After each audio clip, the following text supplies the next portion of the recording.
राजनीति विज्ञान की आज की क्लास में हम राजनीतिक व्यवस्था सिद्धांत के बारे में अध्ययन करेंगे।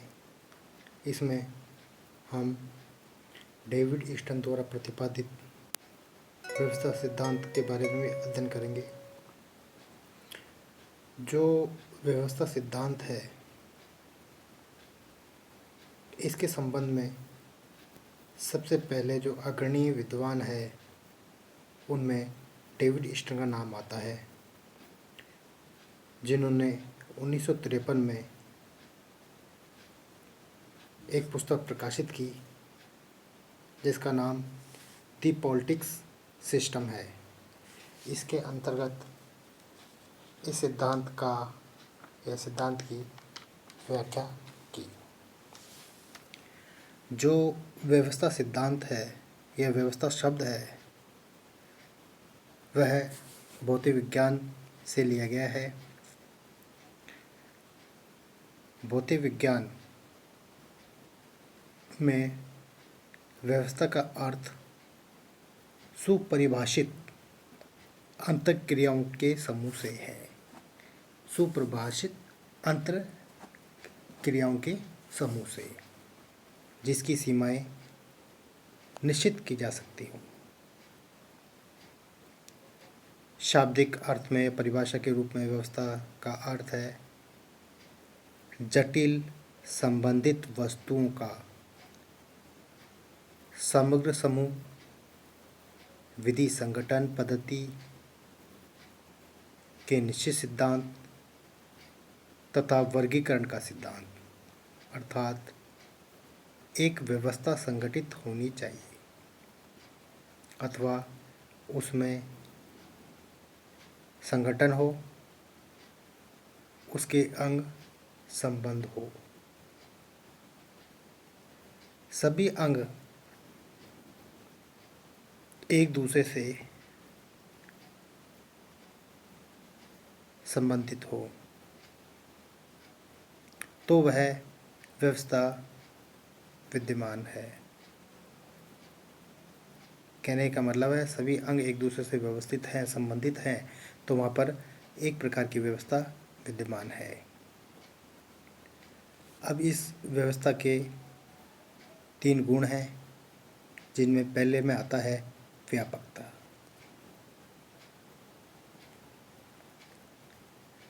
व्यापकता में यह कहें कि व्यवस्था के अंतर्गत विधि पर आधारित अंगों जैसे विधानमंडल, कार्यपालिका आदि के साथ साथ समस्त संचालक के राजनीतिक रूप को भी शामिल किया जाता है, जैसे जाति, धर्म, परिवार आदि। अगला पॉइंट आता है अन्योन्याश्रय।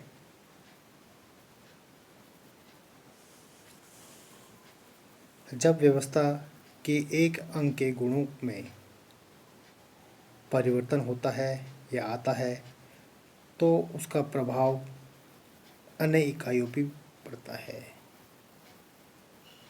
कहने का मतलब है कि जब किसी भी अंग पर समस्या आती है या उसमें परिवर्तन होता है तो उसका प्रभाव उसकी संपूर्ण इकाई जिसका वह अंग है उस पर पड़ता है।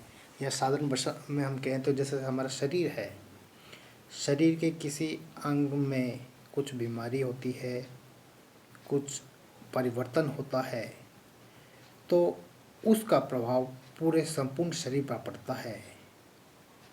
उसी प्रकार यहाँ व्यवस्था में भी कुछ परिवर्तन होता है किसी अंग में तो उसका संपूर्ण इकाई पर प्रभाव पड़ता है।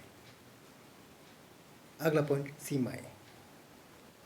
प्रत्येक व्यवस्था एक बिंदु से प्रारंभ होती है और किसी एक निश्चित स्थान पर उसका अंत होता है।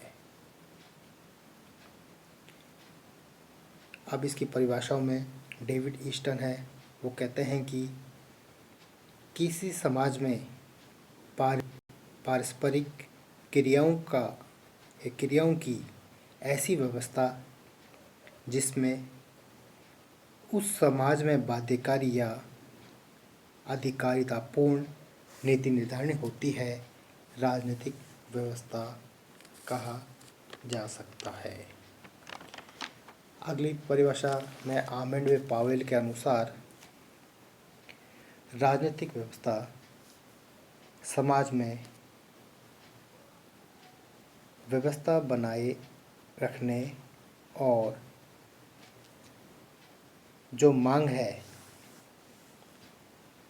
उनके रूपांतरण की एक वैध व्यवस्था है। आर्मंड के अनुसार राजनीतिक व्यवस्था से